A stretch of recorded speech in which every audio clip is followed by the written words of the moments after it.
comenzaremos a hablarles sobre el movimiento circular. Un cuerpo describe un movimiento circular cuando su trayectoria es una circunferencia. En este movimiento, el vector de velocidad puede variar constantemente en su desplazamiento y su magnitud también puede permanecer constante o variar. Por lo tanto, podemos decir que en un movimiento circular un cuerpo puede mantener una rapidez constante o no, pero su aceleración siempre formará un ángulo recto entre su aceleración y su velocidad. Es muy importante tener en cuenta la diferencia entre un movimiento circular y un movimiento de rotación. Un movimiento circular siempre va a estar en un orbital circular dentro de otro cuerpo. Como podemos observar, un ejemplo sería la rueda de la fortuna, la cual, pues, si están las personas arriba de la rueda de la fortuna, pueden observar una trayectoria circular. En cambio, el movimiento de rotación nos dice que está dentro del cuerpo rígido el eje del giro. Como un ejemplo sería en una pista circular un carro. Un carro dentro de una pista circular sería un movimiento circular. Sin embargo, las llantas del carro ejercen un movimiento de rotación. ¿Por qué? Porque el eje de giro está dentro de las llantas. Es importante que conozcamos lo que es el radio y el ángulo. El ángulo es la apertura que hay entre dos radios en una circunferencia. Y el radial vendría siendo la longitud central del ángulo que hay entre dos radios, el cual mide lo mismo que el arco de longitud. Por definición, tenemos que 2pi radianes es igual a 360 grados, por lo cual que si queremos sacar cuánto es un radian, solamente tenemos que despejar y pasar estos 2pi hacia el otro lado y ya tendríamos cuánto equivaldría un radian en grados. Buenas tardes, ahora yo les voy a hablar sobre el vector de posición. Un vector de posición tendrá una magnitud constante y su dirección siempre será la misma que la del radio, es decir, su medida también será la misma del radio, por lo cual un vector de posición puede ser del centro del círculo que tenemos aquí hacia algún lado de la circunferencia, y esto de aquí viene siendo un vector de posición. Ahora, el desplazamiento angular es la magnitud física que mide el desplazamiento en ángulos que tienen los vectores. Si nosotros estamos contando de las 3 horas de la tarde a las 6, podemos tener aquí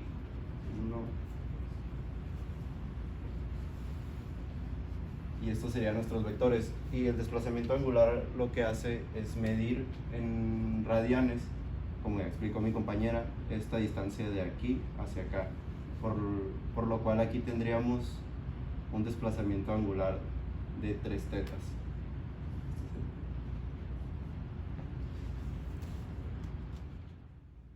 Otro tema importante sobre el cual podemos hablar es el periodo. El periodo se define como el tiempo que tarda un objeto en dar una vuelta.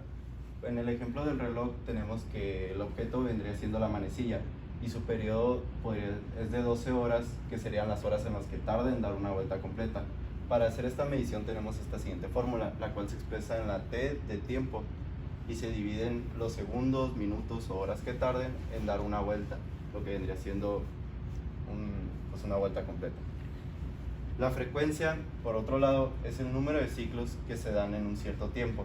Es decir, si la manecilla da 3 vueltas en 2 días, quiere decir que tiene una frecuencia de 3 vueltas en 2 días.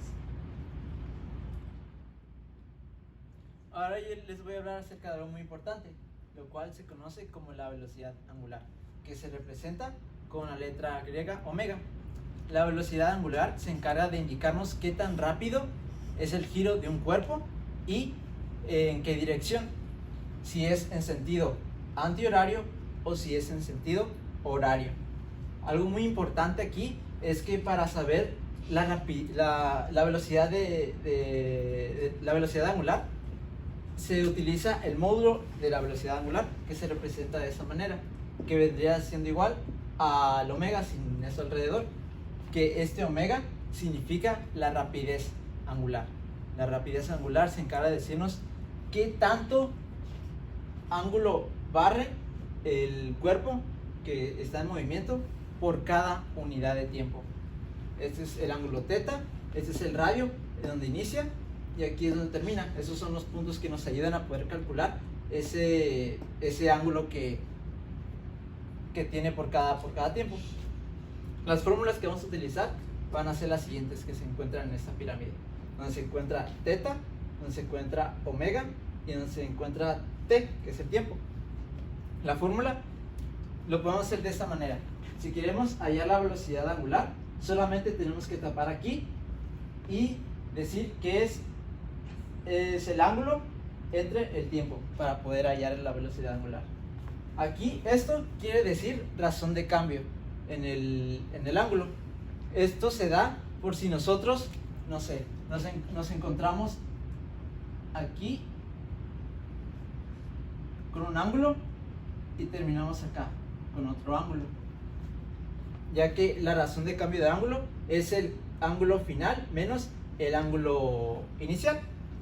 Igual aquí con la razón de tiempo, porque aquí en el tiempo podemos tener 2 segundos y acá podemos tener 4 segundos. Entonces, para poder sacar la velocidad angular también tenemos que hacer esa misma fórmula en la razón de tiempo, que es igual a el tiempo final menos el tiempo inicial. Y de esa manera también se podría expresar así: la velocidad angular es igual a teta sobre tiempo. Algo muy importante que también se mira en la velocidad angular es esto, la velocidad angular media, que es omega subíndice m igual a omega final más omega inicial sobre 2, que vendría siendo la velocidad angular final más la velocidad angular inicial sobre 2. Este solamente se va a utilizar si la rapidez angular tiene alguna variación, si no es algo constante, lo cual solo se aplicaría en un movimiento circular uniformemente acelerado. Ahora vamos a hacer un ejemplo práctico para poder cómo podemos sacar la velocidad angular de un cuerpo. El cuerpo que voy a utilizar yo van a ser unas llaves dentro de esta calceta, solamente para fines prácticos. Entonces, lo que voy a hacer, voy a empezar de este punto. Y voy a tomar como referencia que es mi ángulo cero. ¿Ok? Entonces lo voy a girar, lo voy a girar hasta que llegue a ese mismo punto y voy a tomar su tiempo. Entonces, para ello me va a ayudar mi compañera, Mercy.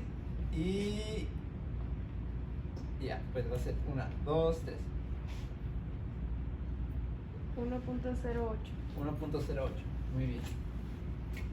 Entonces, segundos.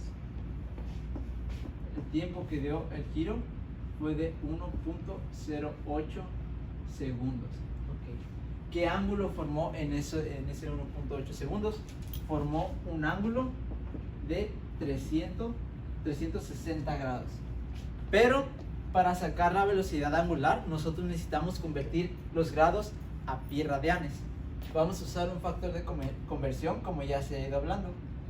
2pi es igual a 360 grados.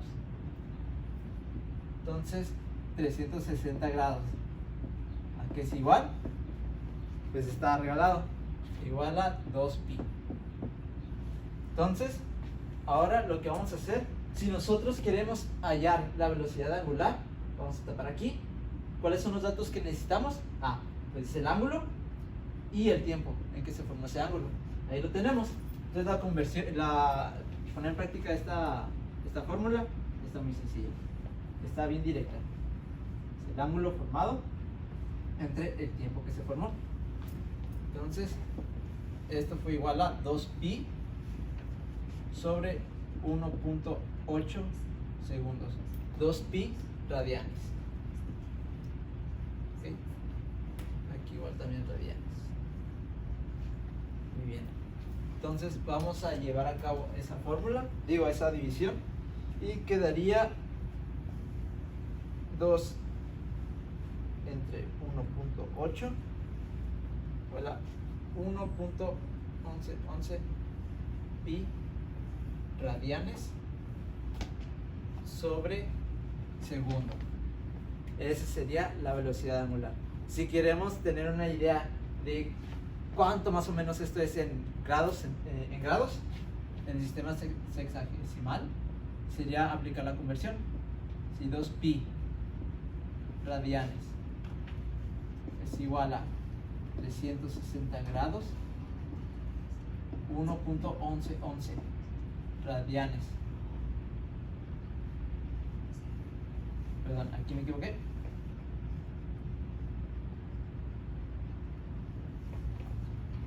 Es 1.11 pi radianes sobre segundo. Entonces vamos a hacer a grados.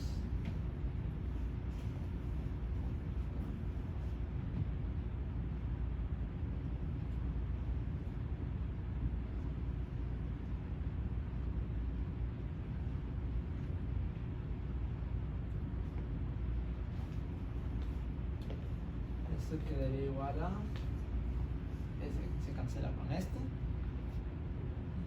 Bueno, aquí igual a 1.11 por 360 entre 2, 199.8 grados sobre segundo, para darnos una idea de cuánto fue la velocidad angular en grados. Hola, ¿qué tal? En este segmento les voy a hablar sobre la aceleración. La aceleración en el movimiento circular uniforme. Para esto debemos de tomar muy en cuenta lo ya visto anteriormente. Debemos de tomar en cuenta lo que es la velocidad tangencial y la rapidez tangencial. Recordemos que la velocidad tangencial se presenta en el área circular, es el movimiento que está presentando una partícula sobre la circunferencia.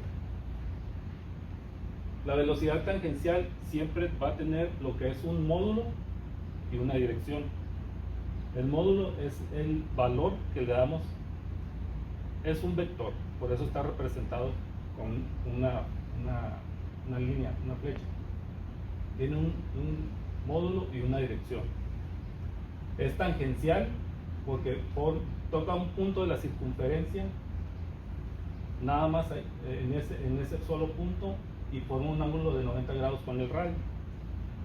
Entonces ustedes dirán, bueno, ¿por qué existe la aceleración en lo que es el movimiento circular uniforme? Bueno, si vemos aquí el módulo de este punto y el módulo de este punto y el módulo de este punto, es el mismo valor que tiene, mide lo mismo, pero no está apuntando en la misma dirección.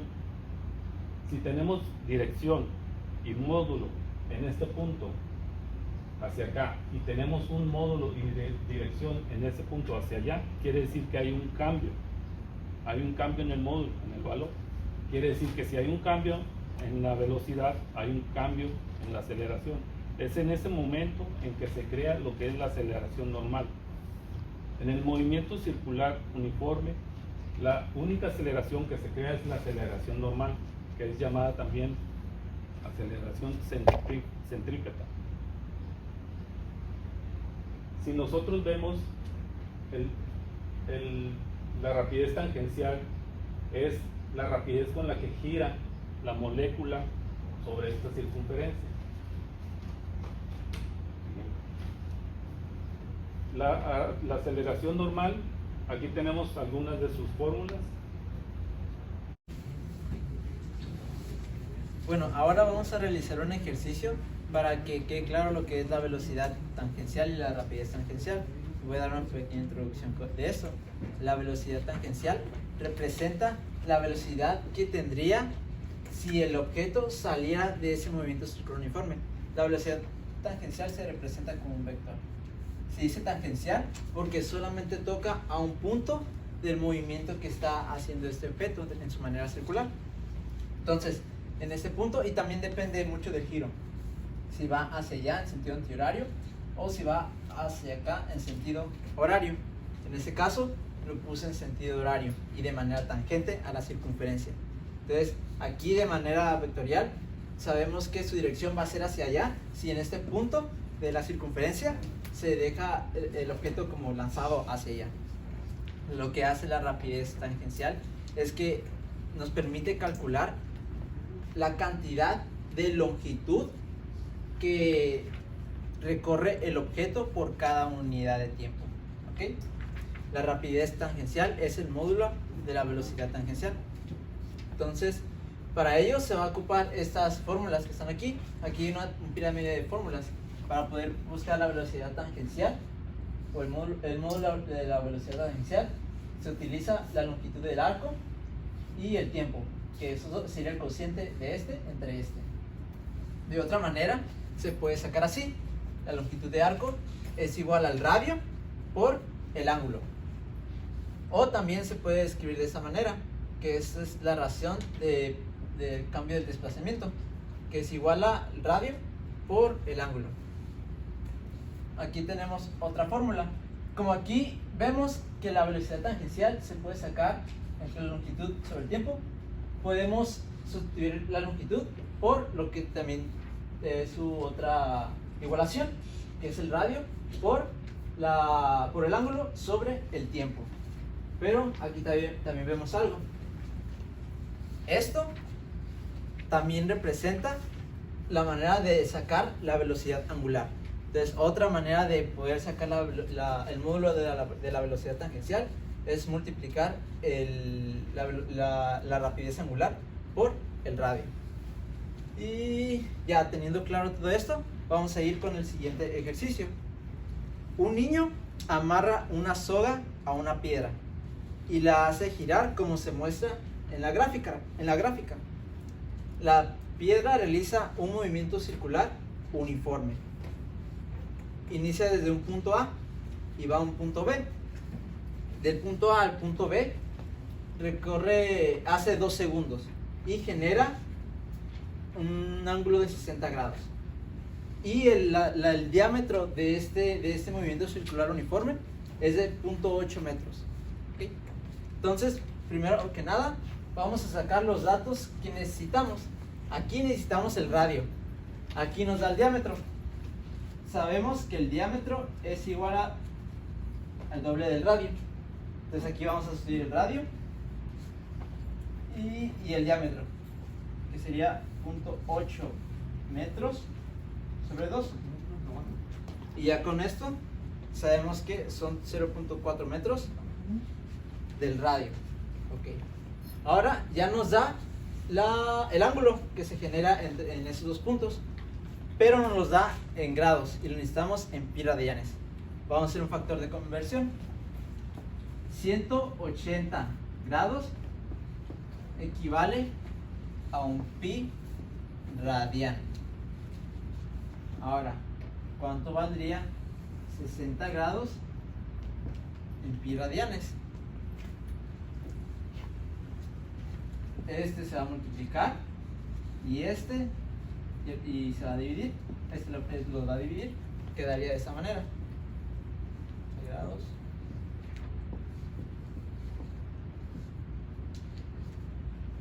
pi radianes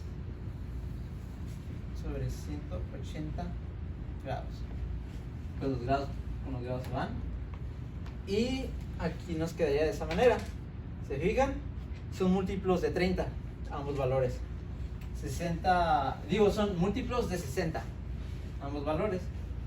Entonces nos daría 60 entre 60, 1. 180 entre 60, 3. Esto equivaldría a esto: 1/3 de pi radianes. Muy bien. Entonces, ahora que tenemos estos valores, vamos a dar esto.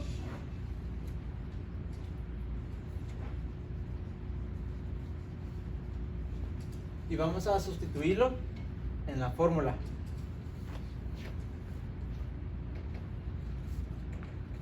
El módulo de la velocidad tangencial es igual al radio. ¿Qué nos da el radio? 0.4 metros por el ángulo que se genera en ese tiempo, que es 1/3 de pi radianes.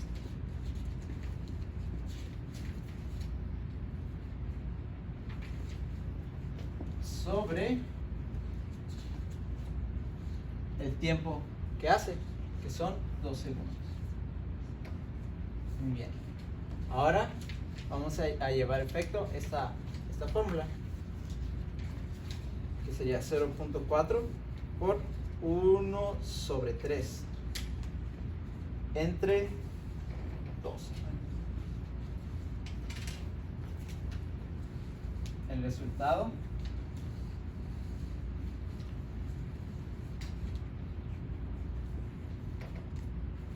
quedaría de esta manera.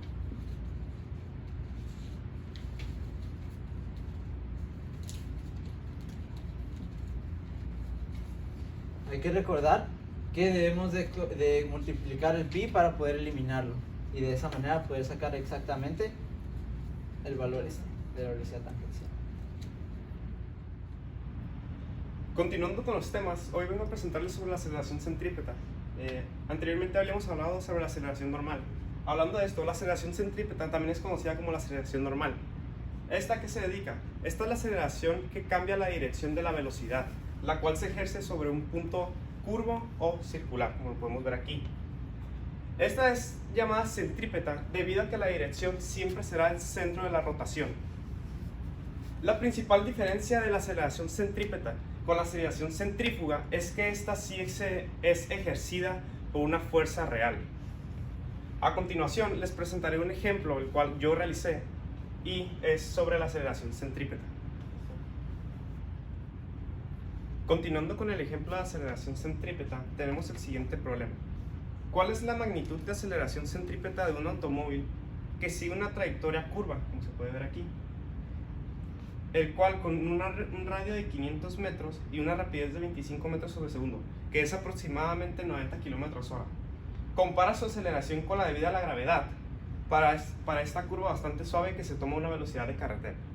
Bueno, primeramente tenemos la fórmula de la aceleración centrípeta, el cual es velocidad al cuadrado sobre el radio de la rotación, que es 500 metros. Entonces simplemente se hace una sustitución, en la cual aceleración centrípeta es igual a 25 metros sobre segundo al cuadrado sobre el radio, que son 500 metros. Esto nos da igual a 1.25 metros sobre segundo al cuadrado. Este no es el final, pues el problema nos pide que lo comparemos con su aceleración con la debida a la gravedad. Entonces lo que tenemos que hacer es aceleración centrípeta sobre la gravedad, que esto es igual al resultado, es 1.25 metros sobre segundo al cuadrado sobre lo que es la gravedad, que es 9.81 metros sobre segundo al cuadrado. Esto nos da un resultado de 0.13. ¿Qué podemos concluir con esto? Simple. De modo que la aceleración del automóvil es un poco mayor que una décima parte de la gravedad, de la aceleración, perdón, debido a la gravedad, sería perceptible en especial la aceleración si llevas puesto el cinturón de seguridad. Este es un pequeño problema de aceleración centrípeta, pero en sí hay miles de aplicaciones con las que se puede hacer este problema. La fuerza centrífuga es una fuerza ficticia que aparece en un sistema de rotación, el cual es un sistema de referencia no inercial. Es una fuerza ficticia debido a que no hay ningún medio físico que la produzca, sino que es explicada por la misma inercia de los objetos que los obliga a mantener un movimiento rectilíneo uniforme. Por ejemplo, si nosotros nos encontramos en un vehículo, al entrar en una curva, sentiremos como una fuerza que aparentemente surge de la nada nos empuja hacia el lateral del vehículo. Sin embargo, para alguien de fuera verá que simplemente los pasajeros del vehículo mantienen su misma línea de movimiento. Una vista desde arriba sería la siguiente. Antes de entrar en la curva, los pasajeros tendrán esta línea de movimiento.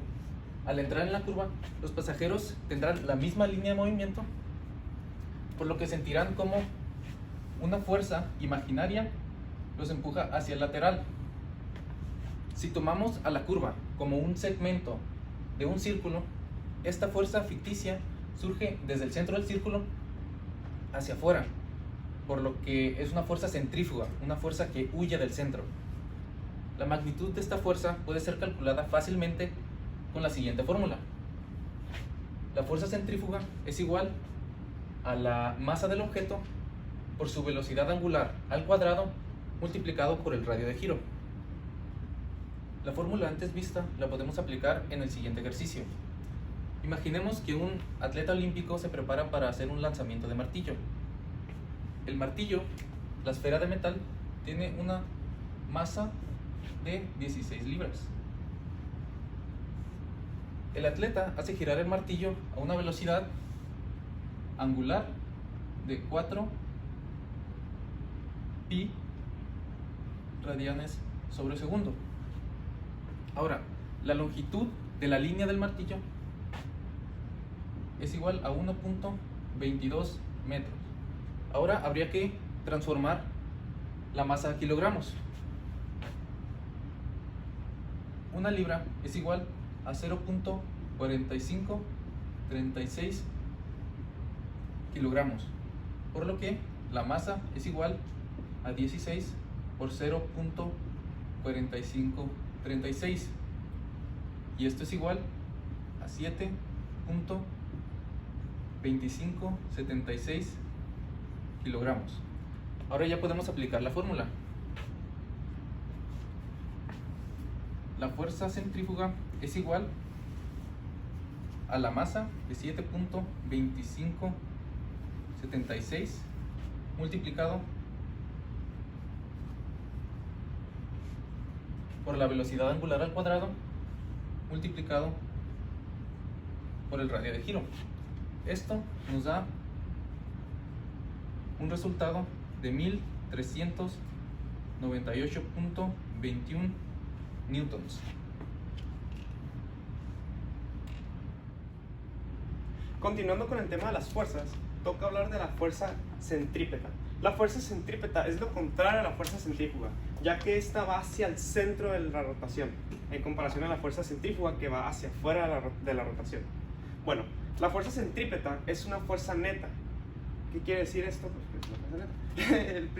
Esta se ejerce bajo la primera ley de movimiento, la cual dice que un objeto seguirá el movimiento recto hasta que se ejerce una fuerza externa a él. Esto significa que la fuerza centrípeta es la fuerza externa. La fuerza centrípeta es muy similar o se puede llegar a confundir con la aceleración centrípeta, pero esto se soluciona ya que la fuerza centrípeta es la que dota al objeto de la aceleración centrípeta. Esto quiere decir que sin fuerza centrípeta no hay aceleración centrípeta. Muy bien. Esta fuerza centrípeta también se puede llegar a confundir y pensar que es una fuerza fundamental, pero esto no es verdad, ya que esto más bien es como una etiqueta o nota solamente de la fuerza neta. A continuación les voy a mostrar un ejemplo, el cual es el siguiente. Continuando con el tema de fuerza centrípeta, aquí tenemos un ejercicio o problema, el cual dice lo siguiente. Si tenemos una masa 1 de 1 kilogramo que da vueltas en un círculo de un radio de 1 metro y una masa 2 de 4 kilogramos, ¿cuál es la velocidad angular si suponemos que ninguna de las masas se mueve de manera vertical y hay fricción mínima entre la cuerda y el tubo? Bueno, cuando la cuerda pasa a través del tubo, aquí podemos ver, a través del tubo, redirige la fuerza debida a la gravedad que actúa sobre la masa 2 al plano horizontal. Esta es la fuerza centrípeta que le permite a M1 rotar en un círculo. Ninguna de las masas se mueve de manera vertical, así que la fuerza centrípeta debe estar exactamente balanceada, como aquí tenemos en la fórmula. Entonces, simplemente, si tenemos ya los datos, sería en poner los datos sobre esta fórmula, que sería la velocidad angular es igual a la raíz cuadrada de la masa número 2 por la gravedad sobre la masa número 1 por el radio. Entonces, esto sería igual a la raíz cuadrada de 4 kilogramos por el 9.81 metros sobre segundo al cuadrado entre 1 kilogramo por 1 metro. Al hacer esto, nos sale un resultado de W es igual a 6.26 radianes sobre segundo. ¿Qué podemos decir sobre esto? Que esto es alrededor de una revolución por segundo. Entonces, así se resolvería un ejemplo de fuerza centrípeta. Pero como estos, hay miles, infinidades de problemas que se pueden realizar.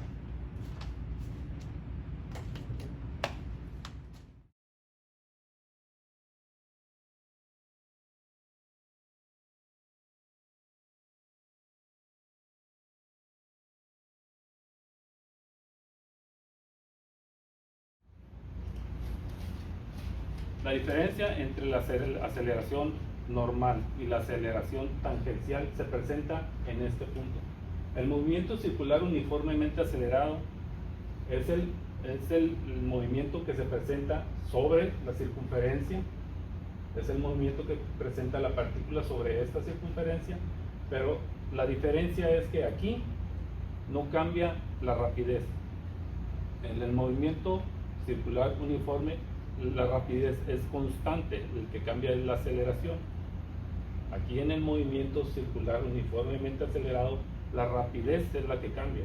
En este punto y en este punto tenemos un módulo diferente, que es el valor. Vamos a imaginar que son las aspas de un ventilador. Cuando nosotros encendemos el ventilador, empieza con una velocidad más lenta. Es una velocidad que va constantemente aumentando. Es una velocidad que cambia, que se mantiene estable, constante. La que cambia es la velocidad, la rapidez. El ventilador poco a poco va tomando velocidad hasta llegar a una velocidad constante. En ese momento, cuando nosotros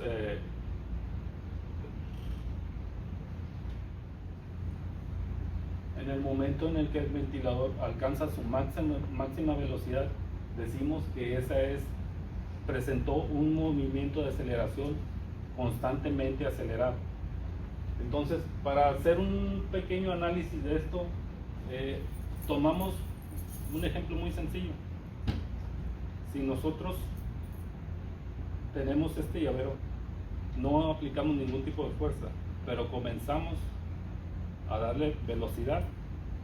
Aquí estamos viendo lo que es el periodo, la frecuencia, la velocidad tangencial, la velocidad normal, la aceleración